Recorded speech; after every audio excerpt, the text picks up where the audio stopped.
বলেছেন, সংখ্যাগরিষ্ঠ মুসলিম এলাকায় যারা সংখ্যালঘু হবে তাদের প্রতি ভালো ব্যবহার করবে, ভালো আচরণ করবে।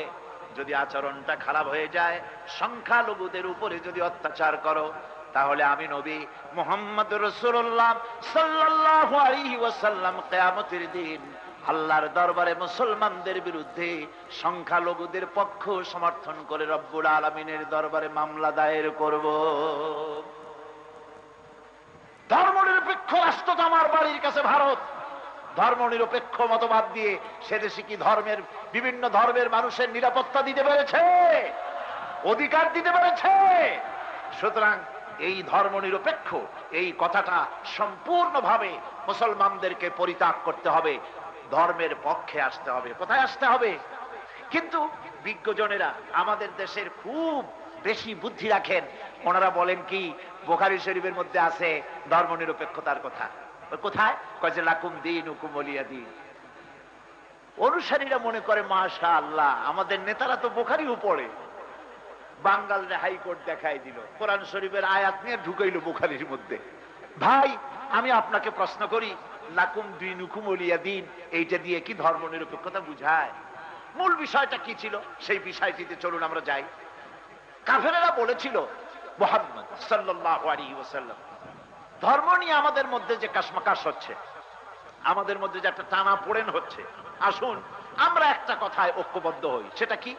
আমরা যারা আছি ইসলাম মানি না, আমরা কিছুদিন আপনাদের মসজিদে গিয়া আল্লাহরে দুইটা সেজদা দিয়ে আসবো, আর আপনারা কিছুদিন আমাদের মন্দিরে আইসা আমাদের মূর্তিগুলারে একটু প্রণাম করে যাবেন। আসুন আমরা ধর্ম এভাবে 50-50 ভাগাভাগি করে নেই। এটা ছিল সূরা কাফিরুনের প্রেক্ষাপট নাজিলে। জবাবটা কি এলো? রাসূলুল্লাহ কোনো কথা বলতেন না যতক্ষণ জিবরাইল না বলতেন, আর জিবরাইল বলতেন না যতক্ষণ। এবার শুনুন আল্লাহ কি বলছেন, এই প্রস্তাবে আল্লাহ কি বলছেন। আল্লাহ রাব্বুল আলামিন বলেন, কুল ইয়া আইয়ুহাল কাফিরুন লা আ'বুদু মা তা'বুদুন। আল্লাহ পাক বলেন, নবী আপনি বলুন, হে মহাসত্যের অস্বীকারীরা, তোমরা যার ইবাদত করো আমরা তার ইবাদত করি না, আবার আমরা যার ইবাদত করি তোমরা তার ইবাদত করো না।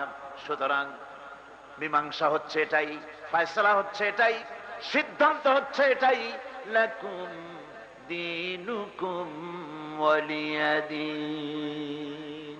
তোমাদের দিন তোমাদের জন্য, আমাদের দিন আমাদের জন্য। আর দিন মানে কি গতকাল বলছি, মনে আছে আপনাদের? মনে আছে? দিন মানে কি রাত না রাতের উল্টাটা? দিন মানে কি? জীবন ব্যবস্থা, জীবন ব্যবস্থা। লাকুম দীনুকুম ওয়ালিয়া দীন। তোমরা তোমাদের দিন নিয়ে থাকো, আমরা আমাদের দিন নিয়ে থাকি। এ দিয়ে কি নিরপেক্ষ বুঝায় না পক্ষ বুঝায়? জবাব দেন, কি বুঝায়? তোমরা তোমাদের ধর্মের পক্ষে থাকো, আমরা আমাদের ধর্মের পক্ষে থাকি। সুতরাং হিন্দু আপনি আপনার ধর্মের পক্ষে থাকুন, খ্রিস্টান আপনার ধর্মের পক্ষে থাকুন, ইহুদি আপনার ধর্মের পক্ষে থাকুন, বুদ্ধিস্ট আপনার ধর্মের পক্ষে থাকুন, শিখ আপনার ধর্মের পক্ষে থাকুন, মুসলমান তার দিন নিয়ে ইমান দিয়ে আপনার ধর্মের পক্ষে থাকুন। সুতরাং কোন মুসলমান ধর্ম নিরপেক্ষ মতবাদকে বিশ্বাস করতে পারে না, মানতে পারে না।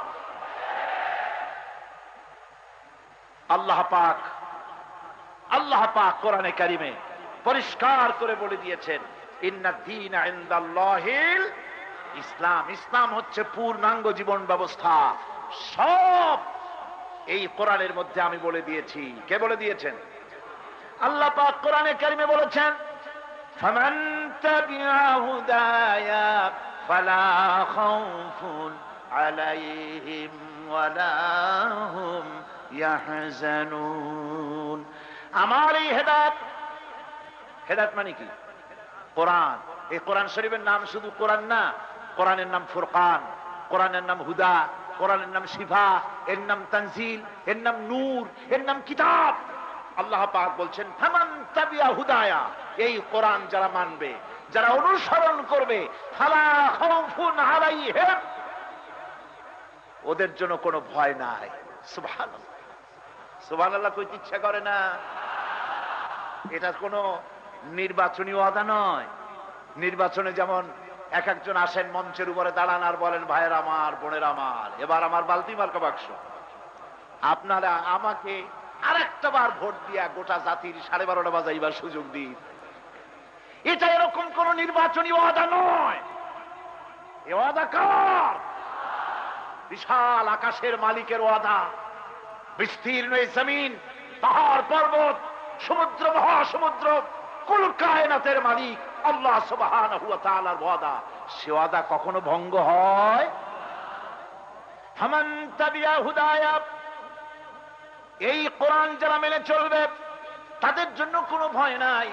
ওয়ালা হুম ইয়াহজানুন, তাদের জন্য কোনো চিন্তা নাই। কিসের ভয় নাই?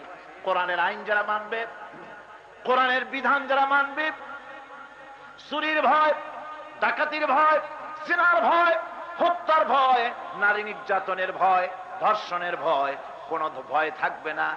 ওয়ালা হুম ইয়াহজানুন, আর কোনো চিন্তাও থাকবে না। কিসের চিন্তা থাকবে না?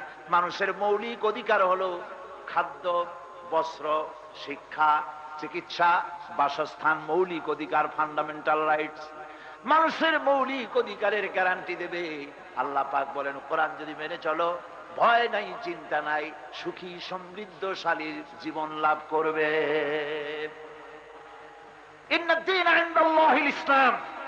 এখানে আল্লাহ পাক সবকিছু বলে দিয়েছেন। আজ মৌলিক অধিকার পৃথিবীতে ক্ষুণ্ণ হচ্ছে সর্বত্র, গোটা বিশ্ব জুড়ে মানুষের মৌলিক অধিকার ক্ষুণ্ণ হচ্ছে, খর্ব হচ্ছে। এ দাবি সত্য না মিথ্যা? সত্য না মিথ্যা?